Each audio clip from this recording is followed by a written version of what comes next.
My name is Stephanie Murphy, and I'm a graduate student for the Physician Assistant Program at UK.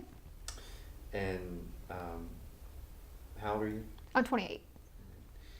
And you are a veteran of The Iraq War? Is that what you're Iraq looking War. for? Yeah, the Iraq And War. And, Army Reserves. Army Reserve. And what service, what branches of service have you served in? I served 7 years in the Army Reserves out of Niagara Falls, and then I am in the Kentucky Air National Guard. And how many, you said 7 years in 7 years in the Army? Army, and then I've been in a total 11 and a half years. So whatever that difference is. And where did you grow up? I grew up in Dunkirk, New York.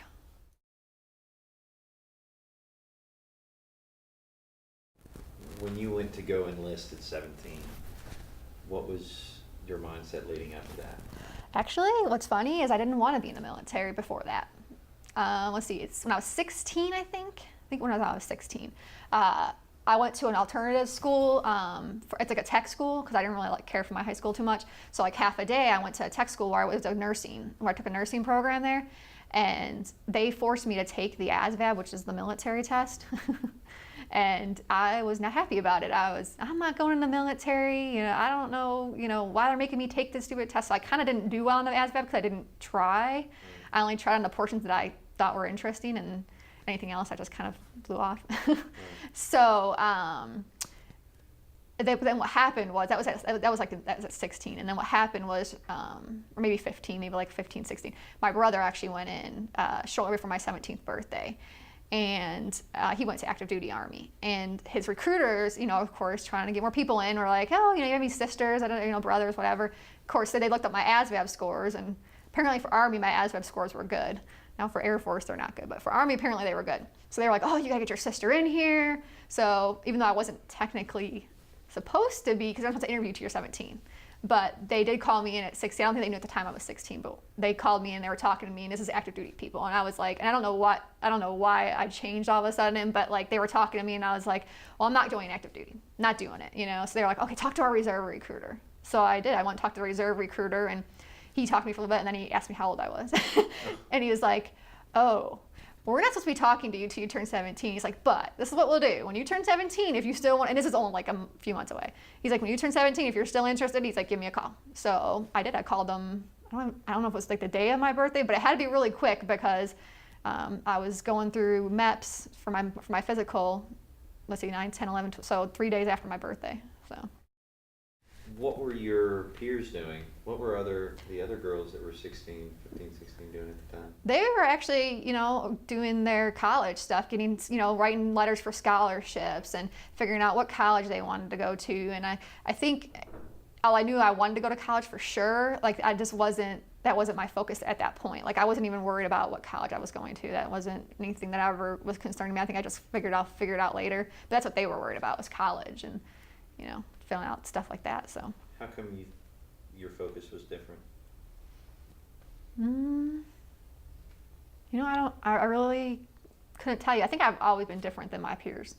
I had a lot of peers who did things they probably shouldn't have done, and I hung out with them, but I didn't do that same thing. So I never was like a follower, I guess. I was more of and I don't think people really followed me, so I don't want to call myself a leader, but I definitely didn't follow other people, so I kind of always did my own thing.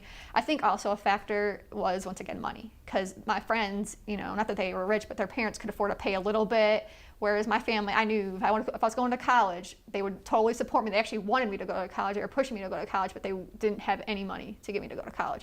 So I think that was a factor, was knowing that if I got to the reserves, I got a very little bit of, now you get a decent amount of money. At that time I didn't get very much, but it was something better than what I had before. And it gave me the opportunity, I think, I thought like I could start a career quick, I could, because you can go in there as medical people, you can go in and get some fast training, you get less than 10 months of training, and you can come out and do something that would take you 2 years in a civilian. So I think I was always a little more mature than I think my friends. So. Well, what was your parents' reaction when you came back and told them what you had done? Yeah, well, they had to sign for me, so I hadn't done it yet. I mean, obviously, it's funny because there's two completely different reactions compared to my brother and me. My mom is just like, I don't care, but you go to college. Do not do this and then not go to college. Go to college, because she wanted me to do better than her, So, and I had to reassure her, I will go to college. This is just something I'm going to do first. But she was fine with it. She actually went with me to recruiters. They talked to her. She was fine with it. She signed or whatever. My dad, on the other hand, was not happy. Or at least, he never really vocalized he wasn't happy, but he refused to go to the recruiter with me, which makes me think that he was not happy because they both had to sign. And when the recruiter came to the house to get him to sign the papers, because that's what he had to do to get my dad to sign the papers, my dad didn't even talk to him. Like, he just signed them, and the recruiter had to walk away. Yeah. So based on that reaction, I assumed that he wasn't very happy about me going in. But I think my dad had an old school thing where, military's for guys, and I'm sure he didn't want his baby girl in harm's way either, So I think for him it's like military's for guys. Because my brother, he was more upset he didn't go to Marines, He wanted to go to the military. Like, that was big on for my brother. Of course, he would join when he was 18, so my parents had no control over anyways. But yeah, my father had two completely different reactions. So that was interesting. So you went back and you worked for 2 years as a surgical tech. And then I'm assuming about that time it was 2001 and September 11 attacks happened. And can you kind of tell me what was going on in your unit and what happened? What was going through your head when that happened? Yeah, I actually was working and going to school at the same time. And I was actually at class when all that happened, and I freaked out, actually, because all I could think was, oh my God, my brother's going to be deployed. I don't know if I'm going to be deployed. I think I was more worried about my brother because he's active duty infantry. And at the time, he was Fort Bragg. So he was 82nd Airborne. So, I mean, to me, yeah, that's not a safe position for me. So I think I was more worried about that. So I kind of freaked out about that. I'm trying to think if they called. I mean, they had to have called us, I'm sure. I don't remember. They had to have called us. But I know, after that is when things started kind of gearing up as far as our training got a lot more intense. I think we had more intense training than what I think the typical civilian thinks, because I think National Guard and Reserve before that, I think they got a bad rap in like the early 90s about all you do is sit there and drink beer, and that's not true. Not since I've ever been. I've never sat there all weekend and drank beer. But I think our training definitely geared up. They made sure that we knew how to put our tent up quickly, because that was part of my unit's thing, was that we had to get our tent up within like 12 minutes. So, we had a lot more drills as far as that go, a lot more nighttime navigation, trying to get through, the woods, just a lot more combat type stuff, I think, and a lot more NBC type stuff. So what was your opinion on going to combat? I think I was afraid. I generally don't let things bother me too much unless it's going to happen, because there's nothing I can do. I can't change it. So at first, I know I was afraid, because at first I was like in tears, but I think at that time, like, I knew that I'd have some kind of warning. I didn't realize it would be so little warning, but I knew I'd have some kind of warning. So I think at the time I was just like, well, I'll probably be deployed at some point. I had kind of course, everybody's calling me, my friends, my family. And, I said, yeah, I'll probably be deployed. I don't know. And at the time, I thought it was going to be sooner than what it was. I didn't think it was going to take us 2 years, but, I don't think I really dwelled on it at all. So. Mm-hmm. And so what were you studying? At the time, I was in a junior college. So I was just kind of going from that general, like, arts and science, just, trying to get my prereqs in a cheap school before I decided, to move on to a bigger school. So. Where did you move on to? Actually, originally I went to a four-year college, private college in Buffalo. It's called DeUville. And actually, I went to a bachelor's program for PA there. I was actually part of the PA program, and it was a bachelor's degree. And I was there for a semester, and I got deployed. So she was like, and she told me, they told us, so this is a Wednesday. They told us, she was like, yeah, I got a call, we're being deployed. I'm like, are you serious? And of course, this is in the evening, because I went to school all day. So I immediately started calling my family and friends, letting them know. And I pretty much found out that we were told on a Wednesday, and I had to leave on Saturday.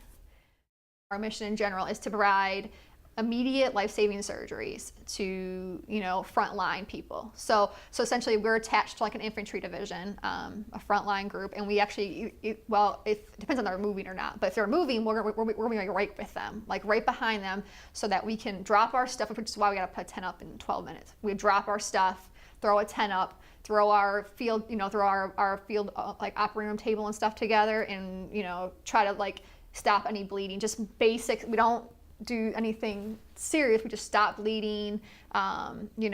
Finish any amputations that are already started.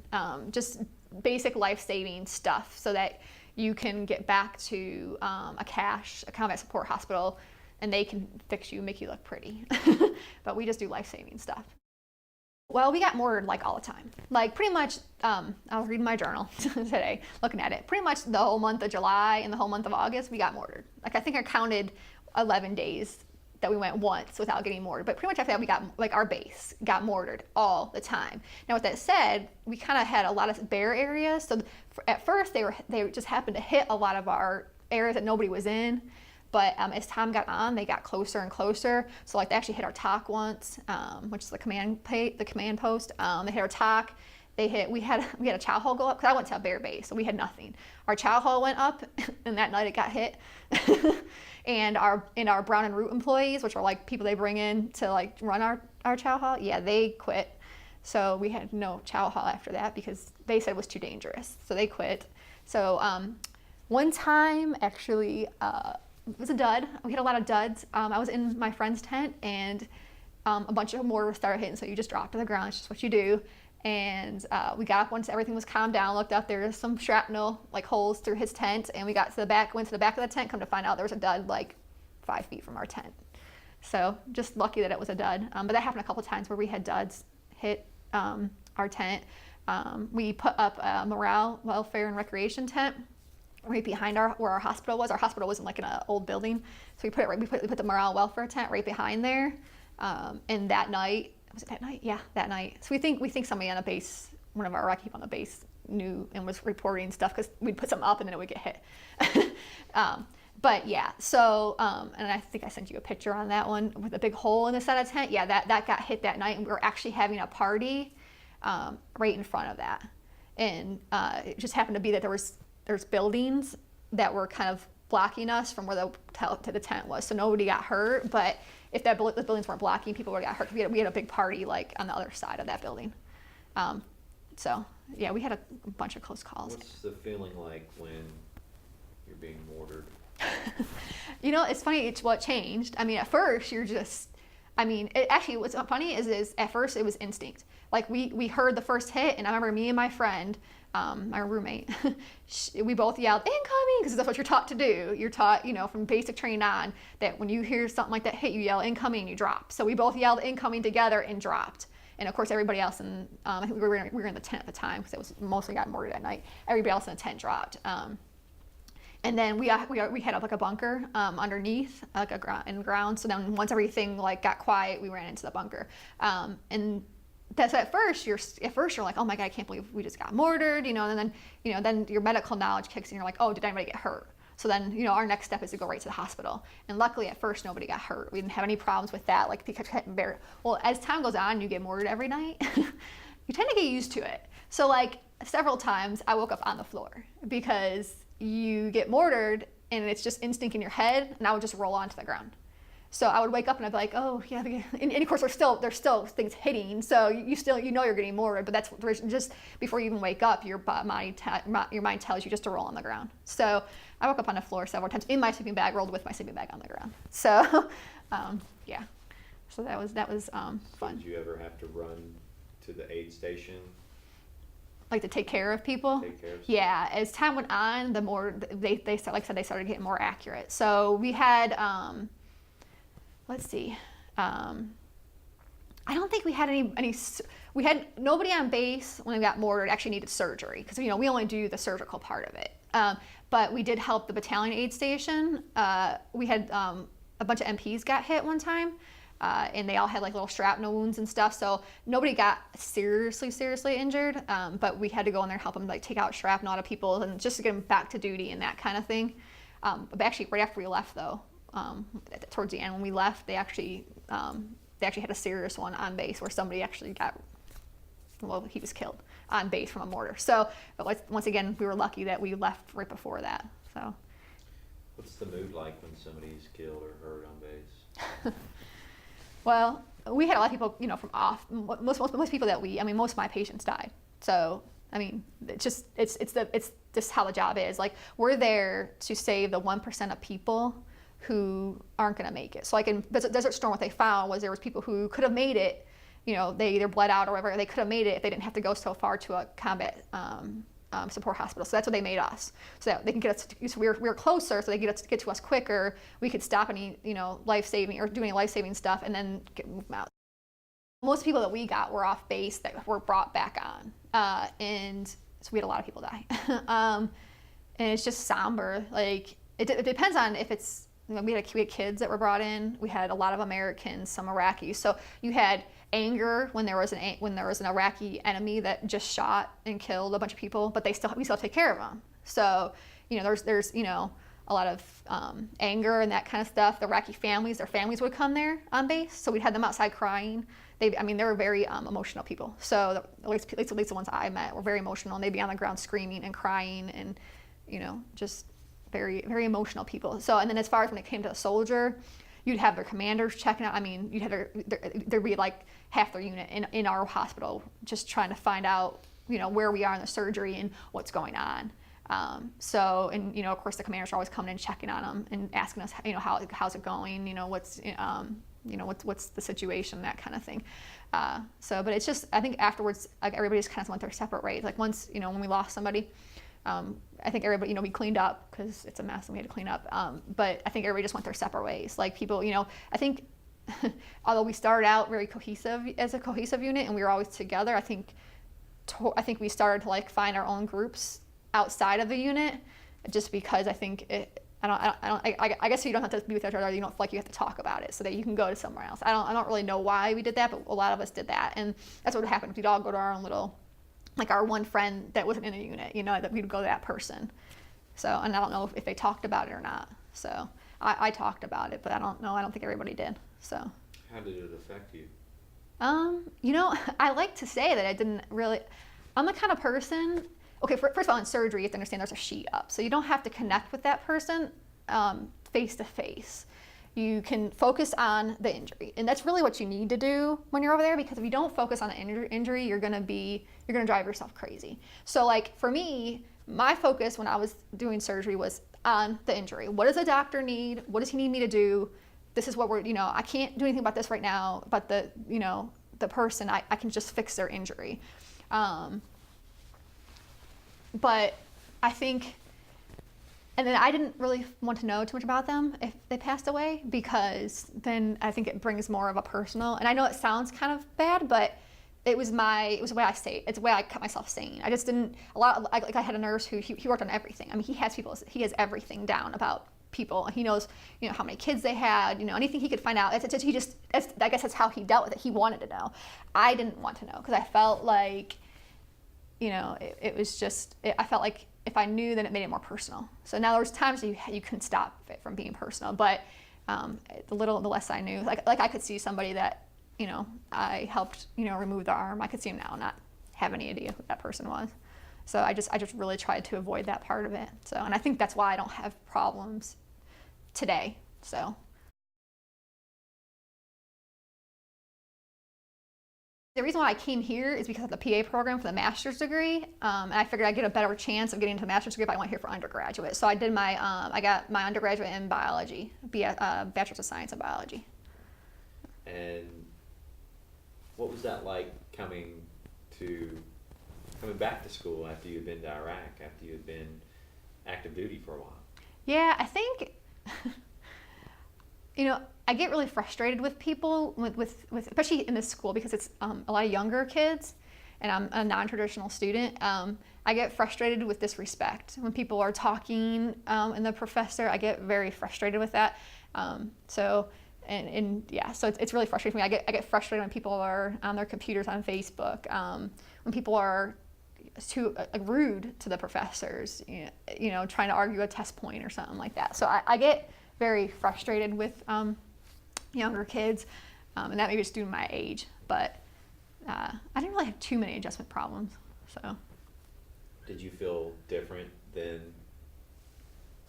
the other students? Oh yeah. I mean, I didn't really make any friends here, my undergraduate, because everybody was younger than me, and even the ones that were my age, and I did meet people my age, they were on a completely different level than I was.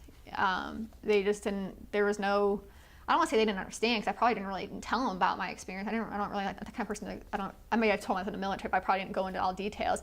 But I just think that they wouldn't understand, so you just don't bother to tell them.